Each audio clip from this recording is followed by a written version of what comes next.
C'est une première à Limoges, une marche des fiertés avec un cortège fourni pour un tour de centre-ville dans la bonne humeur. Et on est vraiment très fiers d'avoir pu mettre en place quand même cette première marche des fiertés, de voir qu'elle suscite quand même de l'engouement, qu'il y a déjà des personnes qui sont là pour se mobiliser avec nous. Et on espère surtout qu'elle laissera place à plein d'autres éditions. Voilà, que c'est plein de petits pas pour l'égalité qui se préparent et j'espère un grand pas pour la ville de Limoges.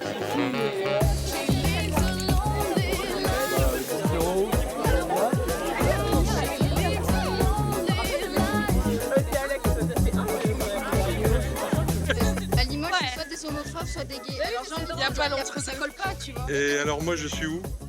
Je sais pas, c'est pas une question. Vous êtes alliés, c'est déjà bien.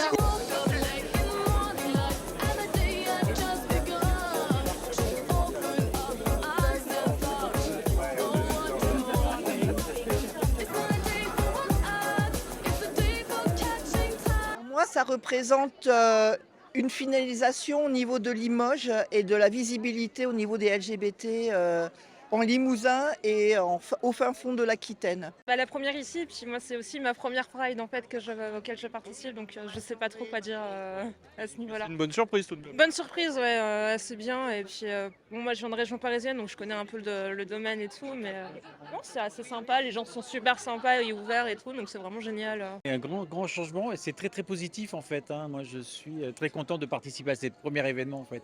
Les gens que je rencontre, que ce soit du milieu gay, trans ou lesbien, il n'y a pas d'ambiguïté, il n'y a pas de problème en fait. Place de la Motte, la matinée a été consacrée à quelques animations mais surtout à des rencontres avec le milieu associatif et syndical.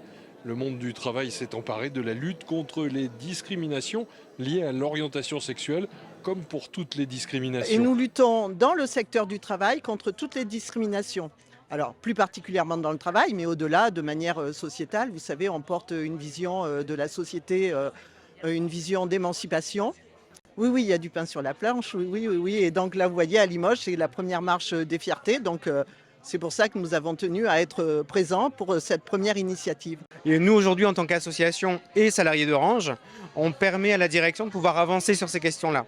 Ça veut dire qu'il faut avoir l'initiative et aller voir la direction du groupe? Bien sûr.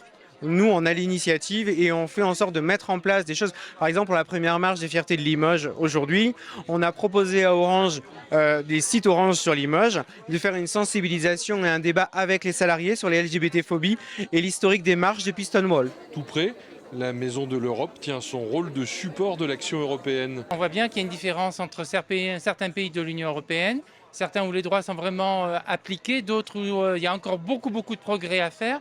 Et c'est justement l'action de la Commission du Parlement européen qui permet justement de faire évoluer les mentalités, de faire évoluer aussi la législation dans ces pays.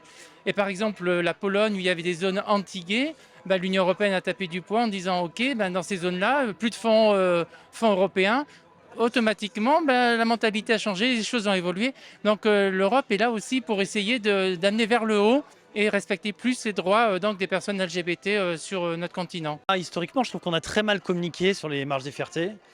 Et en réalité, c'est un mouvement qui est en place pour revendiquer l'égalité des droits. Et bien évidemment, et fort heureusement, il n'y a pas que les personnes concernées, il n'y a pas que les personnes LGBTQIA+, qui réclament cette égalité des droits. Il y a leur entourage et puis il y a aussi des personnes qui estiment que c'est tout à fait légitime et qui seront là, je l'espère, pour marcher avec nous aujourd'hui. On est en 2022 et aujourd'hui il faut que le monde change par rapport à ça, il faut que tout le monde a sa place en fait. Je vois pas pourquoi il y aurait d'un côté les hétéros et d'un côté les LGBT, il faut que tout le monde se regroupe là.